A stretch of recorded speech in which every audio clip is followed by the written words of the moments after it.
Hello बच्चों, welcome to the next lecture of mathematics geometry.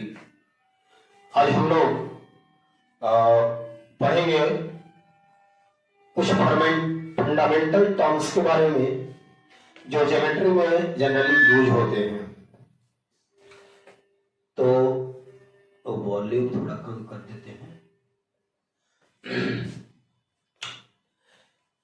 पिछले lecture में हम लोगों ने पढ़ा है एक्सियम्स के बारे में। सबसे पहले हम लोगों ने देखा था स्टेटमेंट के बारे में कि स्टेटमेंट क्या है, फिर 7 एक्सियम्स, 5 पोस्टुलेट्स और थ्योरम, कोरोलरी, इतने टर्म्स को हम लोगों ने समझा था। और उसका अगर रिकैप करना चाहे तो संक्षेप में ये आपको बता दें कि स्टेटमेंट किसको बोले थे कि ऐसा कोई भी सेंटेंस जिसको ये जज किया जा सके कि वो ट्रू है या फॉल्स है। तो ऐसा मैथमेटिक्स में कोई भी स्टेटमेंट को हम लोग सेंटेंस को स्टेटमेंट कहेंगे।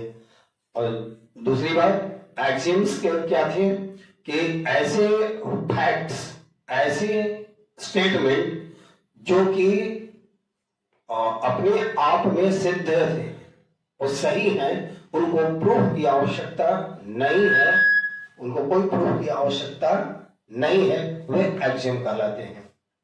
और पोस्टुलेट भी सेम एक्सियम्स की ही तरह है, बस डिफरेंस इतना ही है कि पोस्टुलेट्स ज्योमेट्री में यूज होते हैं जबकि एक्सियम्स सारे मैथमेटिक्स के हर ब्रांच में यूज होते हैं।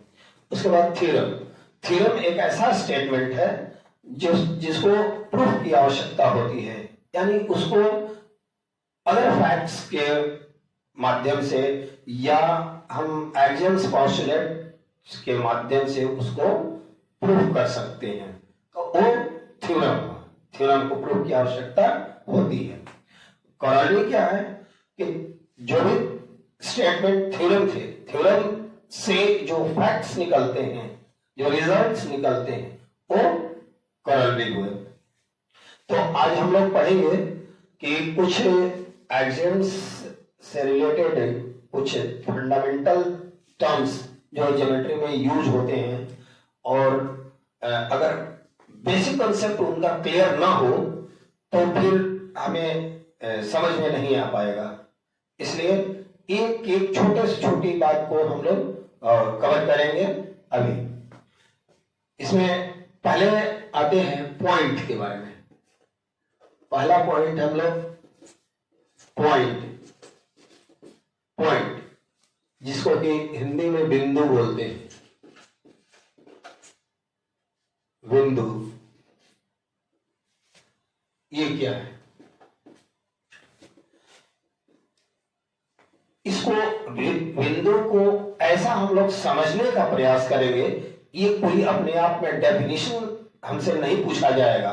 हमसे हम लोग जो भी मैथमेटिक्स पर ज्योमेट्री में वर्क करेंगे उसमें इसका यूटिलाइज एप्लीकेशन है, तो अच्छे से इसके नेचर को, इसके स्वभाव को अगर समझते रहेंगे तो हमको आगे का काम करना इजी हो जाएगा, चाहे अच्छे से हम कर पाएंगे उसका इस्तेमाल। तो चलिए देखते हैं पॉइंट क्या है। कि ये एक ऐसा ज्योमेट्रिकल शेप है, जो ज्योमेट्री का एक ऐसा पार्ट है, एक ऐसा फैक्ट है। ये पॉइंट एक ऐसा शेप है जिसमें कोई डायमेंशन नहीं होता, जिसमें कोई भी डायमेंशन नहीं होता है। डायमेंशन जैसे कि 2D 3D डायमेंशन जिसमें लेंथ हो, ब्रेथ हो, हाइट हो या विड्थ हो, ऐसा थिकनेस हो, ऐसा कोई डायमेंशन इसमें नहीं होता है, वो बिंदु होता है।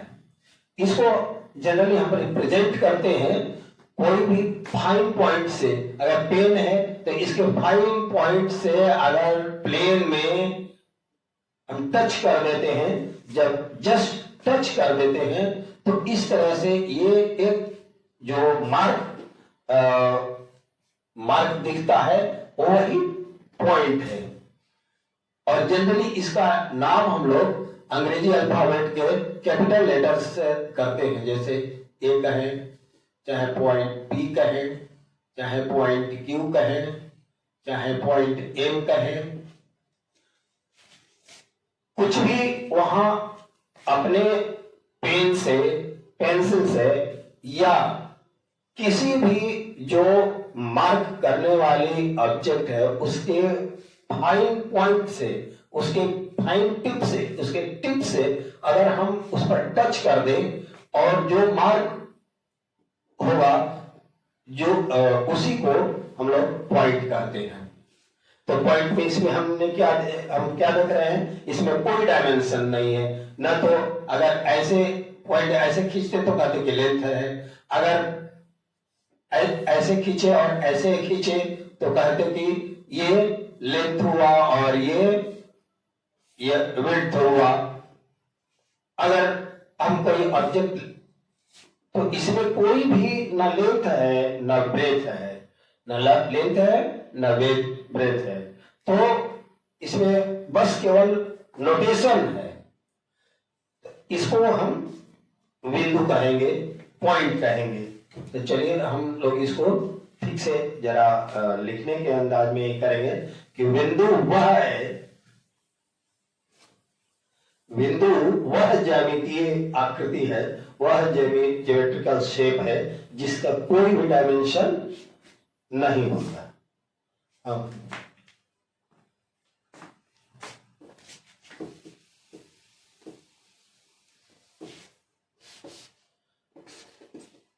A point is a water particle लग गया। A point is a geometrical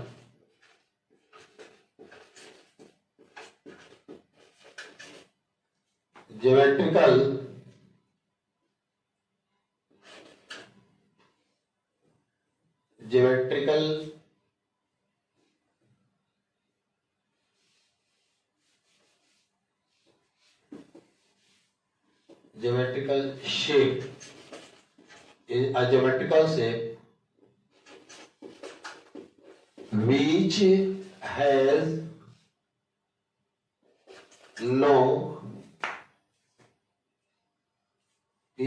no dimension at all, जिसका कोई भी डायमेंशन नहीं होता है। इसको हम लोग it is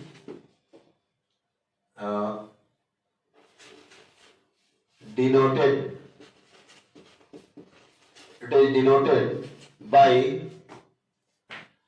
capital letters,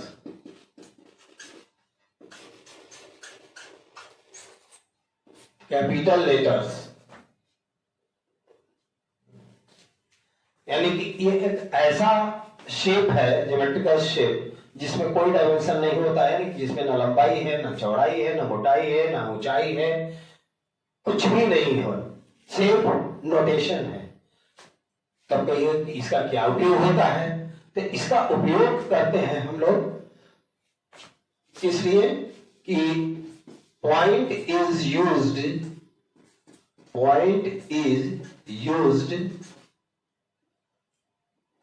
for exact location.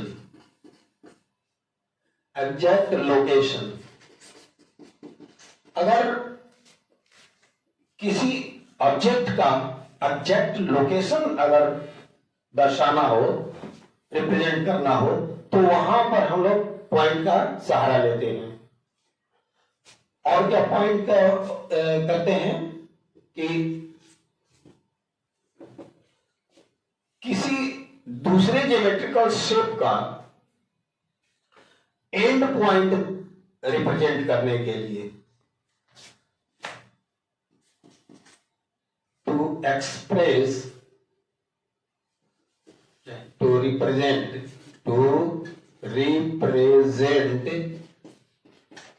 the end point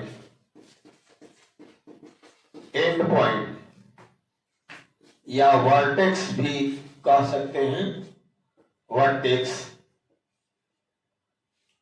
और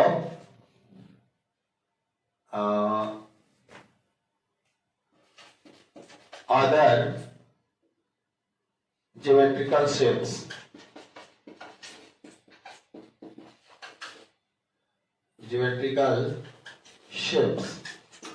अदर ज्योमेट्रिकल शेप्स, जैसे कि हम लोग अगर कोई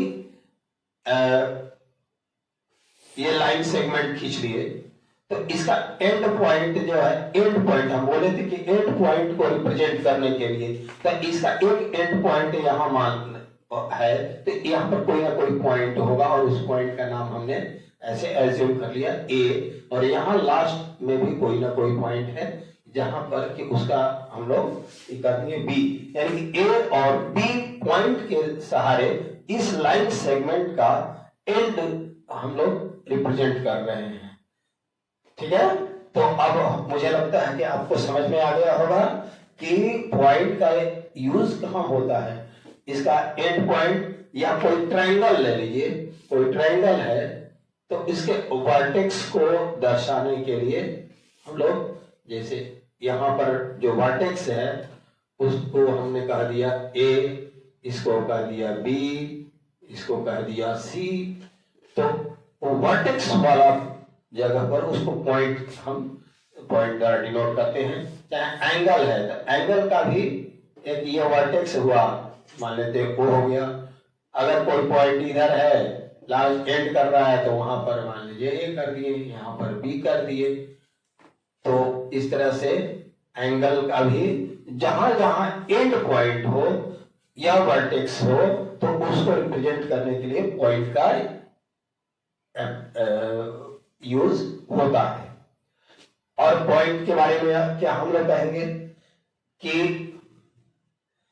अगर दो एक पॉइंट कोई ले प्लेन में, किसी प्लेन में, तीसरा स्टेटमेंट पर विचार करते हैं, कोई एक पॉइंट ले ले, उससे कितने लाइंस ड्रॉ किए जा सकते हैं, कितने लाइन या लाइन सेगमेंट कितने ड्रॉ किए जा सकते हैं।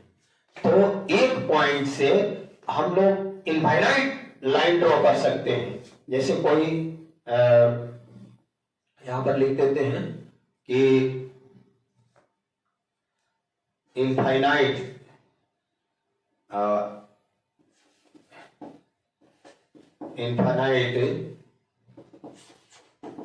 lines can be drawn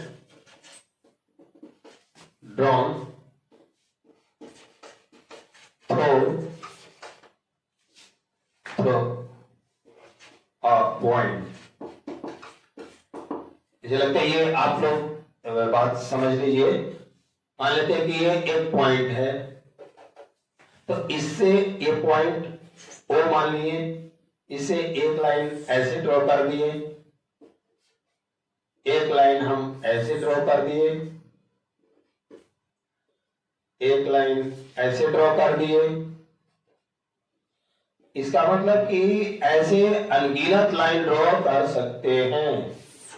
ऐसे लाइन ड्रॉ कर दिए, अनगिनत लाइन ड्रॉ कर सकते हैं एक पॉइंट से। लेकिन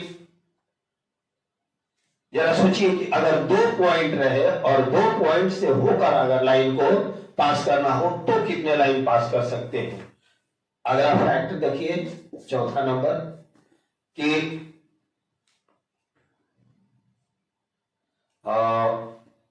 from two given points, from two given points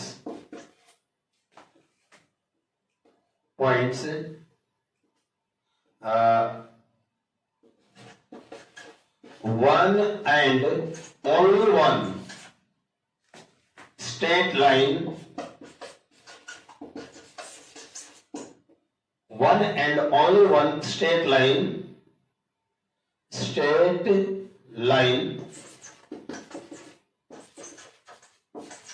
can be drawn। इस बात को समझिए, एक पॉइंट अगर दिए थे प्लेन में तो आपने तो इससे अनगिनत लाइंस ड्रॉ कर लिए थे। अगर दो पॉइंट दे दिए जाए, अगर कोई भी दो पॉइंट दे दिए जाए तो मान लेते एक पॉइंट को हमने P माना, एक को Q माना, तो इससे होकर कितने स्ट्रेट लाइन ड्रॉ किए जा सकते हैं? Straight line one and only one point can one and only one line can be drawn। हम लोग क्या देख रहे हैं कि अगर दो पॉइंट रहेगा तो उससे अगर स्ट्रेट लाइन खींचना होगा तो केवल एक ही जाएगा, एक से दूसरा कोई लाइन ड्रॉ नहीं कर सकते हैं जो कि दोनों से होकर जाएगी। अदरवाइज अगर कोई कहता है कि अगर ये कंडीशन नहीं दे स्ट्रेट लाइन, कर्व्ड लाइन की अगर बात हो तब तो फिर अनगिनत जा सकते हैं।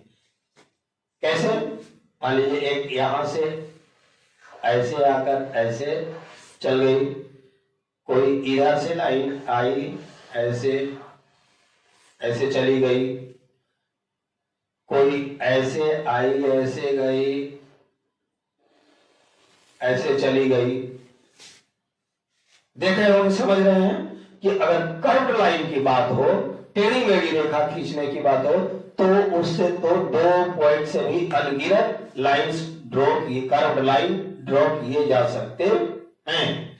लेकिन अगर स्ट्रेट लाइन की बात कही जाए, सरल रेखा की बात की जाए तो वो एक और केवल एक ही रेखा खींची जा सकती है जो कि दो बिंदुओं से होकर जाती हो। ठीक है, तो ये बात स्पष्ट हो गया होगा। चलिए एक अलग अलग फैक्ट और देखते हैं कि पॉइंट से रिलेटेड एक बिंदु में हम लोग चार फैक्ट देखिए। एक और देखते हैं,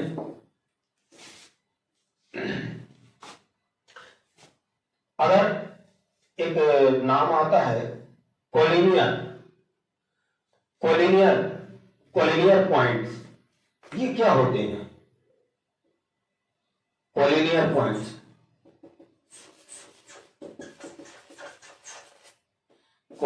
पॉइंट्स ये कौन से, ये अक्सर ये टर्म यूज में आता है, देखने को मिलता है कि कोलिनियर पॉइंट क्या है। कोलिनियर पॉइंट कहते हैं कि तीन या तीन से अधिक ऐसे बिंदु एक ही प्लेन में स्थित तीन या तीन से अधिक ऐसे बिंदु जो जिनको एक रेखा, जिनसे होकर एक रेखा खींची जा सके। अर्थात कि अगर तीनों को एक सरल रेखा में लिया जा सके, एक ऐसी रेखा ड्रॉन की जा सकती है वो जिस पर कि वो तीनों बिंदु पड़ते हो, तब हम कहेंगे कि वो तीनों बिंदु संरेख हैं। अगर एक सरल रेखा खींचे और उसमें तीनों बिंदु आ जाते हो तो वो संरेख बिंदु कहे जाएंगे, अदरवाइज असंरेख कहेंगे। ये बात समझ में आया? मान लीजिए एक बिंदु ये है, एक बिंदु ये है, एक बिंदु ये है। अगर ऐसे अगर कोई बिंदु है तो देखिए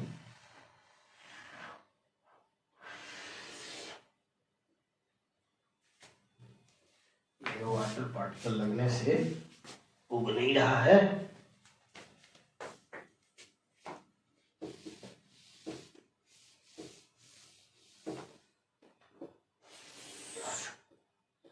एक बिंदु मान लेते हैं यहां है P Q R, ये तीन बिंदु इस तरह से हम लोग लिए कि तीनों एक ही रेखा पर स्थित हो तब इनको संरेख बिंदु कहेंगे। अदरवाइज मान लीजिए एक बिंदु ऐसे है, एक यहाँ है, तो कोई भी रेखा ऐसा नहीं खींच सकते हैं जिस पर कि तीनों बिंदु पड़ते हो।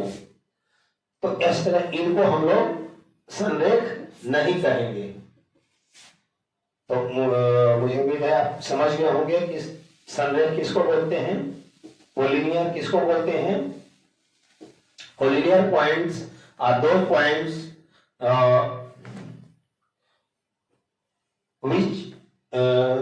by which a straight line can be drawn from them, उनसे होकर कोई स्ट्रेट लाइन खींची जा सके, यानी कि एक ऐसी स्ट्रेट लाइन ड्रॉ की जाए जो कि वो स्ट्रेट लाइन कंटेन करता हो वो तीनों पॉइंट को, तब हम लोग कहेंगे कि वो कोलिनियर पॉइंट है। अब है एक और बात कि कोई भी स्ट्रेट लाइन है, कोई स्ट्रेट लाइन चाहे कोई भी किसी तरह की लाइन है, इस पर इनफाइनाइट पॉइंट्स होते हैं। A line contains infinite number of points. ये जो पॉइंट होते हैं इसको एज्यूम किया जा सकता है कि लाइन जो है उस पर अनगिनत इनफाइनाइट पॉइंट्स सिचुएटेड हैं एक लाइन में। तो ये आप ऐसे हम लोग पॉइंट के बारे में इतने सारे फैक्ट जाने कि पॉइंट क्या है, उसका कोई डायमेंशन नहीं होता है, फिर पॉइंट के बारे में पढ़े कि वो उनको कैसे नोटेशन उनका डिनोट कैसे करते हैं, आप उससे कहाँ उपयोग करते हैं, या तो एंड पॉइंट दर्शाने के लिए या वो किसी शेप का वर्टेक्स दर्शाने के लिए। तो फिर कोलिनियर की बात कहें, इस तरह से पॉइंट के बारे में हम लोग इतना कुछ जान गए। अगर आपको फिर भी कोई डाउट हो तो हमसे कमेंट करेंगे, मैं क्लियर कर दूंगा। लगभग सारे बात पॉइंट का आ गया। अच्छा, इसको हम लोग मिटाते हैं।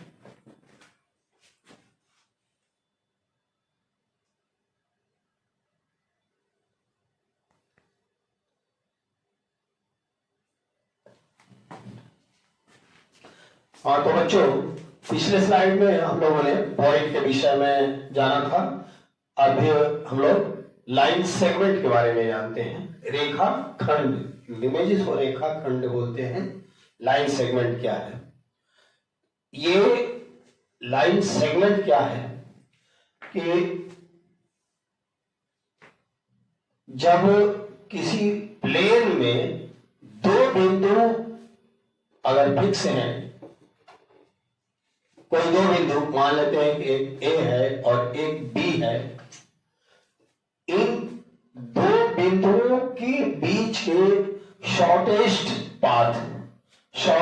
पाथ माने सबसे छोटे रास्ते को हम लोग लाइन सेगमेंट कहेंगे।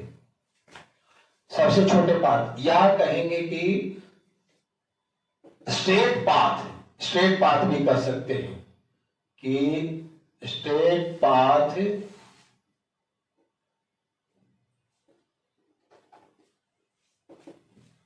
the straight path joining the two given points in a plane। ऐसे हम लोग डेफिनेशन भी लिख सकते हैं कि a straight path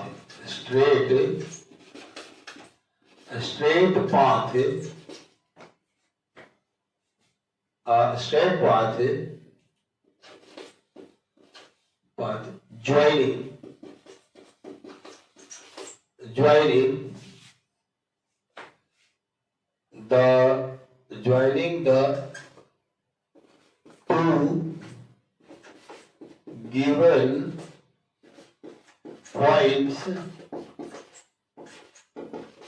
in a plane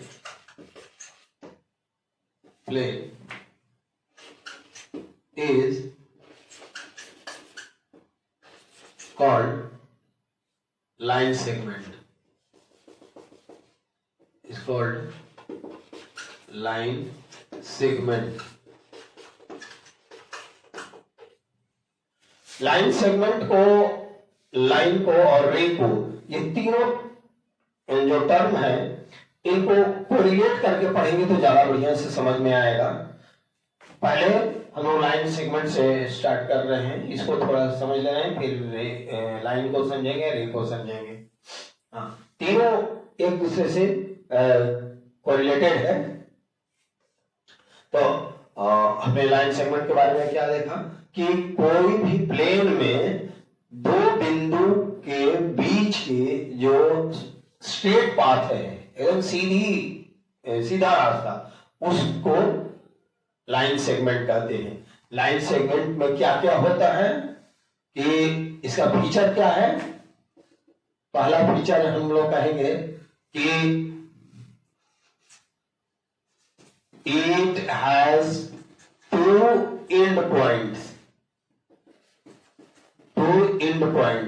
पता चलेगा लाइन का जब पढ़ेंगे हम लोग तो उसमें कोई एंड पॉइंट नहीं होता है, लाइन में कोई एंड पॉइंट नहीं होता है, जबकि लाइन सेगमेंट में टू एंड पॉइंट होता है। रे में केवल एक एंड पॉइंट होता है। तो हम लोग जब उस समय पढ़ेंगे, रे और लाइन भी पढ़ेंगे, उस समय और ज्यादा क्लियर होगा। इसको लाइन सेगमेंट को हम लोग ये देखिए, इसमें पहला फीचर क्या हुआ कि इसमें दो एंड पॉइंट है और इसमें केवल एक डायमेंशन है, सिंगल डायमेंशन है, केवल लंबाई है, इसमें सिंगल डायमेंशन है और दो एंड पॉइंट है। एक लाइन सेगमेंट में अनगिनत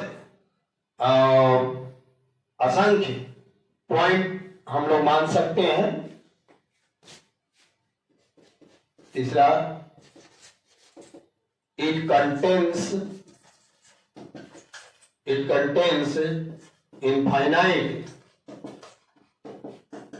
इनफाइनाइट नंबर ऑफ पॉइंट्स। ऐसे एज्यूम किया जा सकता है कि एक लाइन सेगमेंट में एक ही डायरेक्शन में आपको अनगिनत पॉइंट्स मौजूद होते हैं। ये फैक्ट की बात है, ऐसे ही केवल जानना है। अच्छा, और इसके बारे में क्या कह सकते हैं कि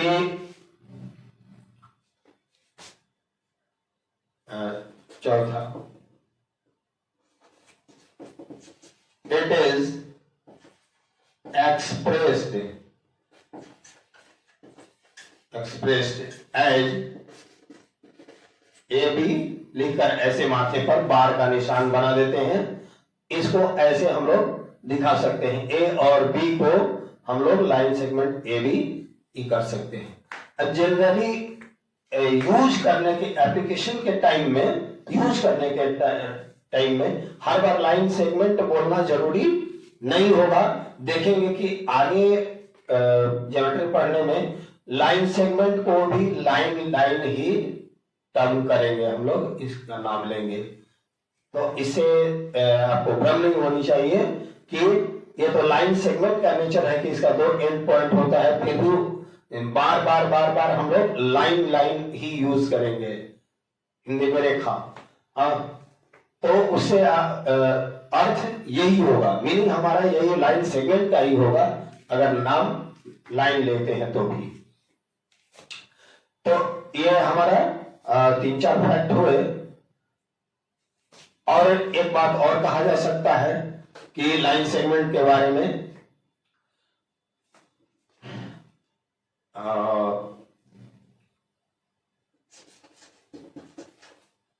line segment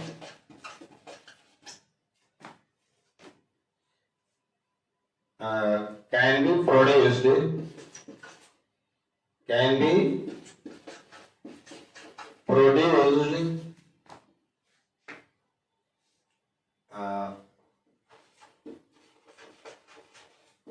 either in one direction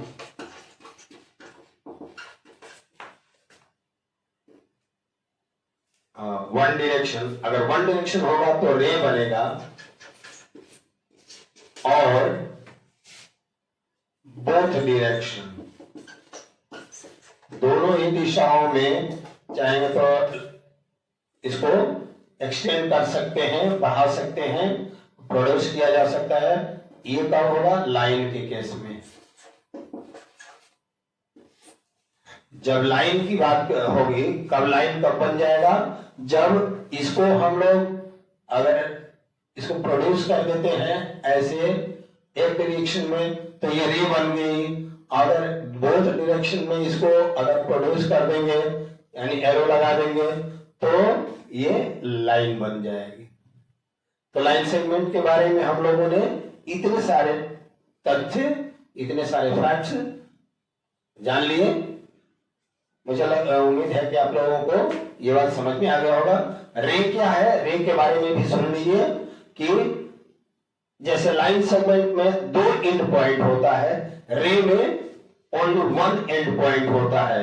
रे क्या कहते हैं?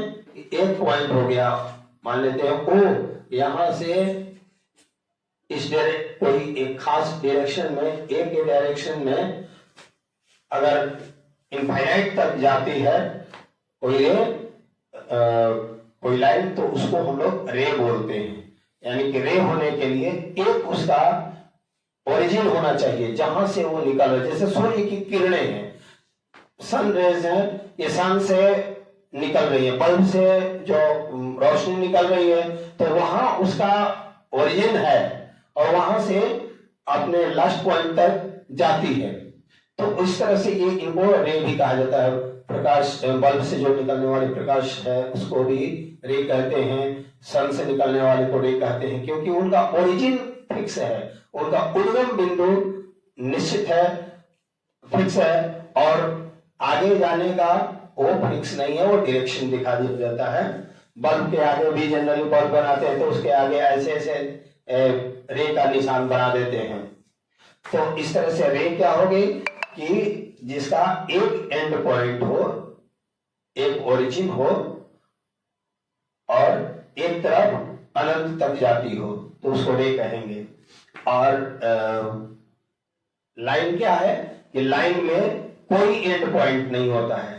तो लाइन, रे और लाइन सेगमेंट में एक वाइटल क्या डिफरेंस है कि लाइन के पास कोई एंड पॉइंट नहीं होता है, रे में एक एंड पॉइंट होता है और लाइन सेगमेंट में 2 एंड पॉइंट होता है।